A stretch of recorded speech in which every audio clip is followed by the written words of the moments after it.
지금까지도 풀리지 않은 2018 미스터리한 저주가 지금 당신을 찾아갑니다. 그럼 19위 저주에 걸릴 자는 과연 누굴까요? 공개합니다.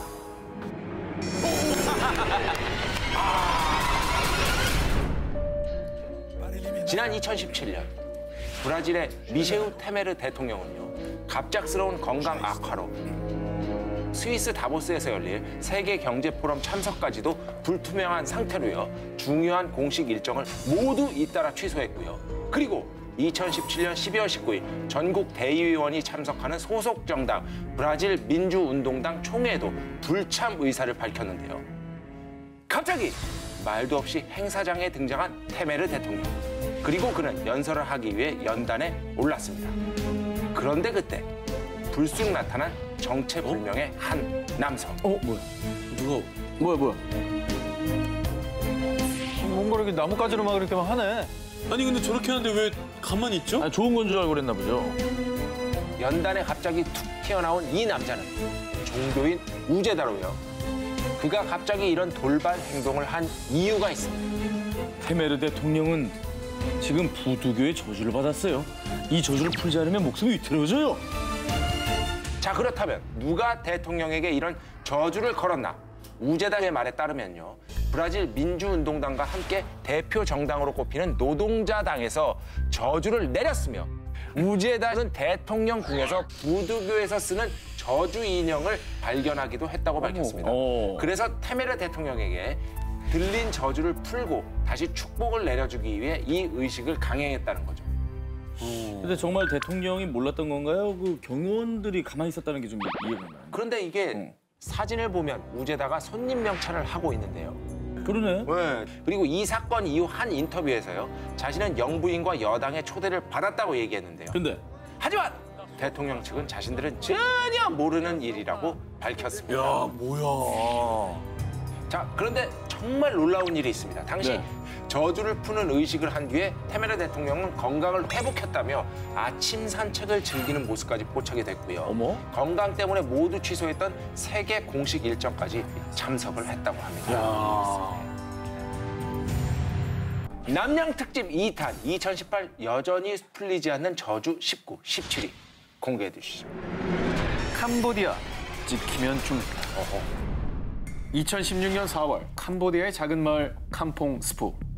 깊은 밤 한 망고 농장에서 울려 퍼진 한 남성의 비명소리. 난 절대 아니야. 아니라고! 아! 다음 날 아침 그 남성은 끔찍하게도 목이 잘린 채 발견됐습니다. 자, 이 남자는 62세 남성 사오 시브. 자, 그런데 이 살인 사건의 용의자로 밝혀진 이는 살해된 남자의 며느리 모아 찬니와 그녀의 고모 오엠 선. 자, 그녀들이 가족을 살해한 이유 모두 다 저주 때문이었습니다. 무서워라. 자, 이 사건의 시작은 10년 전으로 거슬러 올라가는데요. 2006년 모아 찬니의 아버지이자 오엠 선의 오빠인 A 씨는 이름 모를 병에 걸려 시름시름 앓다가 결국 세상을 떠났고요. 오엠 선은 갑자기 원인도 모르게 몸이 마비되기까지 했다는데요. 자, 그런데 시아버지는 우리 아버지를 치료한 게 아니라 죽였어요. 그 사람은 흑마술을 부려서 내 몸도 마비시킨 거라고. 자, 이렇게 시아버지가 전통 치료가 아닌 흑마술을 부렸다고 의심을 한 겁니다. 결국 며느리 모아 찬니는 자신의 고모와 시아버지를 죽일 계획을 세웠고 결국 실행에 옮긴 건데요. 아니 밑도 끝도 없잖아요. 무슨 뭐 그렇게 판단할 근거가 있는 거예요. 아무 근거가 없죠. 뭐야? 그냥 이제 저주라고 의심을 한 건데 살인까지 저지른 겁니다. 정말 걸리면 죽는 거네요. 네. 네. 자, 캄보디아의 주술 문화를 연구한 얀 오베센 교수에 따르면요. 일부 캄보디아인들은 자신의 불행을 타인이나 특정한 사물의 탓으로 돌리는 경향이 있다고 합니다. 즉, 누군가가 자신의 악운을 바란다는 주술적 신념을 갖고 있다는 거죠. 자, 그래서 일부 마을에서는요, 마을의 애군을 부르는 주술사로 지목이 되는 순간 먼저 마을 주민들로부터 동네를 떠날 것을 강요받고요. 이에 불응할 경우 결국 일부 주민들의 모의로 갑작스럽게 살해까지 당한다고 합니다. 무고한 생명을 억울한 죽음으로 몰아가는 마녀 사냥, 하루빨리 사라져야겠습니다. 자, 남양 특집 2탄 2018 여전히 풀리지 않는 저주, 이번엔 15위를 공개합니다. 일본 파멸의 여신 데스블록. 노트에 이름이 적히면 그 사람이 죽는다는 저주의 데스노트. 만화나 영화로 나와서 다들 잘 아시죠? 자, 그런데 말이죠. 일본의 데스노트의 현실판으로 불리는 데스블로그가 있다고 합니다. 이름이 진짜 있다고? 데스블로그? 데스블로그의 주인은 바로 일본 배우 히가시하라 아키. 2012년 12월엔 자신의 블로그에 A사 비행기 프라모델을 가지고 노는 아들의 사진을 업로드했는데요. 그런데 한 달 뒤 A 여객기가 기체 결함으로 비상 착륙하는 사고가 발생했습니다. 자, 이렇게 비행기 사고가 일어나 버린 겁니다.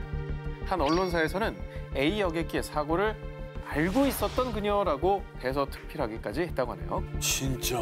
근데 저거 우연의 일치 아닐까요? 저주가 시작된 건 2007년도입니다. 히가시하라 아키가 방송인으로 데뷔, 한 경마 프로그램 진행을 맡으면서부터였는데요. 아무리 경마 전문가들이 1위로 예상을 하던 말이라도 그녀가 선택을 하면 참패, 그리고 또 참패. 자, 게다가 그녀가 1위로 지목한 한 경주마는 무려 3번이나 아이고. 골절 사고를 겪었다고 합니다. 저분은 본인이 무섭지 않을까? 아니, 그러니까 뭘 쓰기가 되게 무서울 것 같아요. 그럼 무슨 생각이 나면 얼마나 불안하겠어. 자, 그런데요. 그녀의 이 불행한 기운은 사랑의 기운까지도 막을 수 없었나 또 봅니다. 있어? 자, 그녀의 남편은 세계 선수권 대회에서 3회 우승을 기록한 일본의 유도 영웅 이노우에 코세입니다. 그런데 2003년 그녀와 교제를 시작한 지 1년 만에 참패. 그리고 2008년에 결혼한 뒤엔 베이징 세계 스포츠 대회에서도 별다른 성적을 거두지 못하고 결국 쓸쓸하게 은퇴를 하고 말았다고 합니다. 참패 아니면 은퇴네요, 그죠? 자, 그런데 이런 무성한 논란들 속에서 정작 데스블로거 히가시하라 아키는요. 전 블로그 이웃들이 늘어나서 참 좋아요. 라며 정말 강철과도 같은 멘탈을 인증했다고 합니다. 야, 긍정왕이다. 남양 특집 2탄 2018 여전히 풀리지 않는 저주 19 12위 공개합니다. 일본 톱 연예인들의 잔혹사. 이건 저주야. S뮤직의 저주라고! 1968년에 설립된 연예기획사 S뮤직. 국내에선 영화 러블레터 속 이츠키가 죽어가면서 불렀다는 노래 푸른 산호초를 부른 가수로도 유명한 전설적인 아이돌 마츠다 세이코를 배출하며 40여 년 동안 일본을 대표하는 굴지의 기획사 자리를 지키고 있었는데요. 그런데 이 소속사에 대체 어떤 저주가 서려 있는 걸까요? 그 시작은 1986년입니다. 1982년 N방송사의 오디션 프로그램 스타 탄생으로 화려하게 연예계에 입문한 오카다 유키코. 이후 국민 여동생이라 불리며 청순한 외모로 많은 인기를 끌었는데요. 그런데 1986년 4월 그녀는 도쿄 신주쿠에 있는 소속사 건물에서 돌연 투신 자살을 하고 맙니다. 당시 정말 초절정 인기를 얻으며 승승장구하던 그녀였기에 갑작스러운 자살은 일본 국민들에게 큰 충격이었습니다. 그런데 2000년 7월 그녀의 매니저였던 미조구치 노부루조차 소속사 건물 화장실에서 자살로 생을 마감하자 사람들은 S뮤직의 저주가 아니냐며 수군거리기 시작했습니다. 아니 근데 왜 이유도 없이 저랬을까요? 대체 연속으로. 사실 S뮤직의 사무실이 있는 곳이 과거 에도 막부 시절 초대 쇼군이었던 도쿠가와 이에야스가 자신의 저택에서 귀신들을 불러 모으는 의식을 치렀던 자리라는 겁니다. 귀신이 드나들던 터에 사무실을 지었기 때문에 저주를 받아 안 좋은 일들이 벌어진다는 소문이 퍼지기 시작했는데요. 정말 그 저주 때문일까요? 2006년 유명 개그맨 나카지마 타다유키가 백혈병으로 사망. 2009년 8월 청순의 아이콘이었던 가수 겸 배우 사카이 노리코의 마약 스캔들까지. 결국 이런 사태들이 이어지자 은밀히 퇴마사와 풍수지리 전문가를 부르기로 했다는 소문까지 무성했습니다. 그럴만하죠. 네, 이유가 없으니까. 안 좋은 일이 계속 나니까. 네. 계속 날 수는 없잖아요. 그렇죠. 끊어야죠. 자, 그런데 말입니다. 과연 이 S뮤직의 저주는 피할 수 없는 걸까요? 2009년 7월 돌연 사무실을 이전했는데 사무실을 이전한 뒤에도 2013년 일본의 천재 아역 배우 출신 아다치 유미의 불륜에 이어 2016년엔 일본의 국민 호감 연예인 가수 베키의 불륜 사건 등 S뮤직을 둘러싼 안 좋은 사건들이 계속 연이어 발생하고 있는데요. 따라왔구나. 40년 넘게 끊이지 않는 S뮤직의 저주. 일본 톱스타들의 잔혹사. 과연 그 저주의 끝은 무엇일까요? 한국 연예계에도 일명 뭐 11월의 괴담 이런 거 있잖아요. 네네네. 한순탁 기자 뭐 알고 있는 거 있습니까? 외국에서는 비지스라고 유명한 곡이 있거든요. 네. 디스코의 세러데이 나이트 뭐 토요일 밤의 열기. 네. 그게 4형제예요, 비지스가 총. 그런데 막내는 진짜 어린 나이에 죽었고요. 그 다음에 셋째가 죽었고요. 그 다음에 둘째가 죽었고요. 살아남은 유일한 형제가 제일 나이 많은 큰형이에요. 인터뷰에도 있어요. 엄마가 우리 집안에 무슨 저주가 내린 것 같다고 이 정도는 그렇게 얘기를 하셨다고 합니다. 실제로. 무서운 얘기네요. 네. 남양 특집 2탄 2018 여전히 풀리지 않는 저주 19, 10위 공개해 주시죠. 일본 저주받은 목소리녀 저주 여신의 정체. 일본의 성우이자 가수인 토마츠 하루카. 목소리 한번 들어보시죠. 네. いい汚らしい手で私の銃に触れるのもやめてちょうだい待った 와 이거 같은 사람이에요? 야, 이 표현을 다양하게 하시네. しちゃうのかな 뭐 이 정도로 성우 부문에서 활약이 뛰어났던 성우인데요. 그런데 토마츠 하루카가 내뿜은 저주가 시작됩니다. 바로 그녀가 첫 주연을 맡은 TV 만화 신곡죽의 폴리포니카. 이 애니메이션은 유명 성우진이 대거 참여해서 아주 큰 기대를 모았고요. 여기서 토마츠 하루카는 주인공 코티카르데 역을 맡았는데요. 그런데 회가 거듭할수록 애니메이션이 비율을 무시한 형상이나 그림체가 바뀌는 등 일명 작화 붕괴의 신화 창조를 쓰면서요.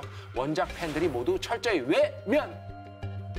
작화 붕괴가 그 그림 애니메이터가 잘못한 거지 뭐. 저 성우가 그린 게 아니잖아요. 성우 잘못입니까? 네. 제가 시작에 불과하다고 했지 아, 않습니까? 들어볼게요. 예. 네네네. 2008년 4월에 방영한 TV 만화 투 러브 트러블. 이 작품의 원작은 2006년부터 3년간 만화 잡지에 연재, 누계 발행 부수가 무려 1000만 부 이상 찍을 정도로 대박 작품이었습니다. 그런데 여기서 토마츠 하루카의 저주가 정점을 쫙 찍는데요. 깜짝이야. 성우예요? 성우 지망생입니다. 투 러브 트러블에서 토마츠 하루카는 주인공인 라라 역의 성우를 맡았었는데 만화 구독자 인기 순위 최하위를 딱! 그 뒤 정말 갑작스레 2009년엔 급연재 중단 사태까지. 이후에도 그녀가 성우를 맡은 작품들이 줄줄이 대여섯 개가 망작 오브 망작이 되면서요. 토마츠 하루카가 주인공 성우를 맡으면 무조건 망한다. 라는 괴담이 팬들 사이에서 거의 기정사실화됐고요. 이야. 그런데 이번에는 슬램덩크와 함께 90년대 일본 대표 청춘 만화였던 H2. 다들 아시죠? 아다치 미츠루. 아다치 미츠루. 이것도 망쳤어? 네. 설마. 아다치 미츠루의 원작 만화 크로스 게임의 주연을 맡았는데요. 이걸 망치기 쉽지 않을 것 같은데? 근데 아다치 미츠루의 애니메이션 중 시청률이 최저를 찍고 있다고. 어허. 야 근데 진짜 이게 뭐 이유가 뭐든지 간에 저 성우 본인은 정말 스트레스 받겠다. 그럼 열받지. 짜증 장난 아니겠다. 내 탓도 아닌 것 같은데. 괜히 미안하고. 예. 하지만 토마츠 하루카는 자신을 둘러싼 저주에 대해 이렇게 말합니다. 그래도 성우가 된 걸 한 번도 후회한 적 없어요. 저한테 역할을 주셔서 너무 감사해요. 남양 특집 2탄 2018 여전히 풀리지 않은 저주 19 8위 공개합니다. 300년 넘게 이어진 모모의 저주. 안타깝게도 임신입니다. 선생님 안 돼요. 이 아이도 저주에 걸릴 거라고요. 아니 임신은 축하할 축하할 일인데. 일인데. 네, 저도 해놓고 좀 이상한데요? 이 이야기는 지금까지도 콜롬비아 안티오키아주의 마을 야루마를 뒤덮은 풀리지 않는 저주입니다.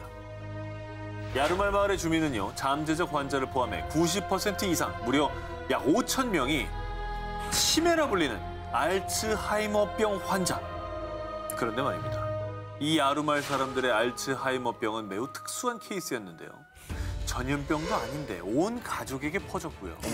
3, 40대 젊은 사람에게도 병세가 시작. 게다가 야루말 마을 사람들의 알츠하이머는 기억력 이상 문제가 무려 3배나 빠르게 진행됩니다. 왜 그럴까? 그래서 아이를 가진 부모들은 혹시나 자녀들에게 이 병을 물려줄까 하는 걱정에 아이를 갖지 않거나 유산까지 하는 극단적인 선택을 했고요. 병에 대한 불안감 때문에 술, 마약, 심지어 자살을 하는 사람까지 속출.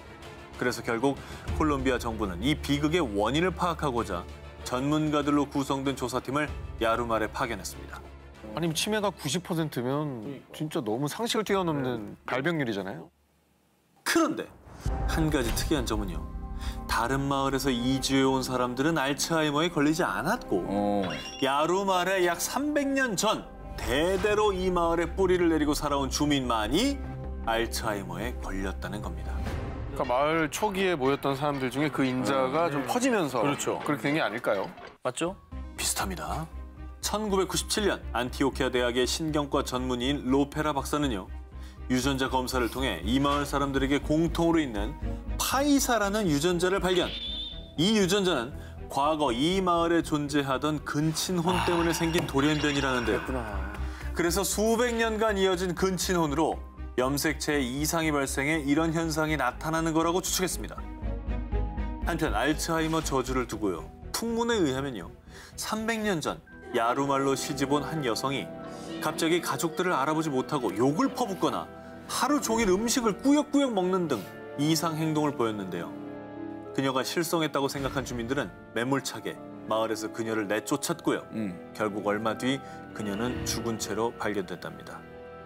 그런데 그날 이후부터 그녀와 비슷한 증세를 보이는 사람들이 나타나게 됐다는데요.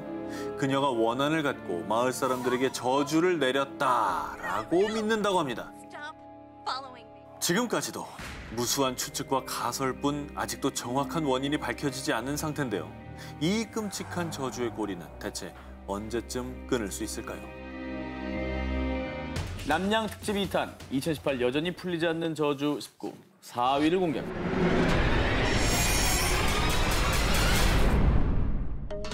한국에서 단 2시간 거리, 관광이면 관광, 음식이면 음식, 뭐 하나 빠지지 않는 인기 여행지 대만. 그런데 말입니다. 대만 가실 분들은 모두 주목, 또 조심하셔야 될 게 있습니다. 최근에 각종 인터넷 커뮤니티에 지속적으로 올라오고 있는 글. 대만 여행 중 길거리에서 한 빨간 봉투를 주웠는데 봉투 안에는 대만 지폐 5장과 사람 머리카락이 한 뭉치가 들어있었고 그중에 어떤 건 누군가의 사주팔자까지 있었다고. 저건 기분 나쁘네요, 내용이.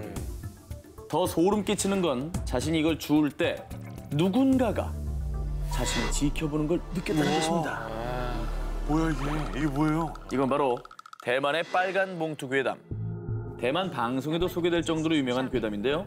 일부 대만인들이 가진 미신에서 비롯된 괴담이라고 합니다.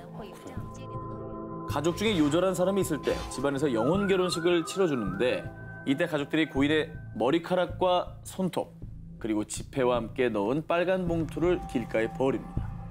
그 이유는 이 봉투를 주운 누군가가 죽은 이의 영혼 배우자가 될 거라고 믿기 때문이죠. 그러면은 그 지켜보는 사람들이 가족일 수도 있었던 거네요. 죽은 사람들의 가족. 좋으세요? 떨어뜨려 놓고 계속 이제 지켜보는 거. 실제로 2016년 대만 중부에 있는 장화 지역.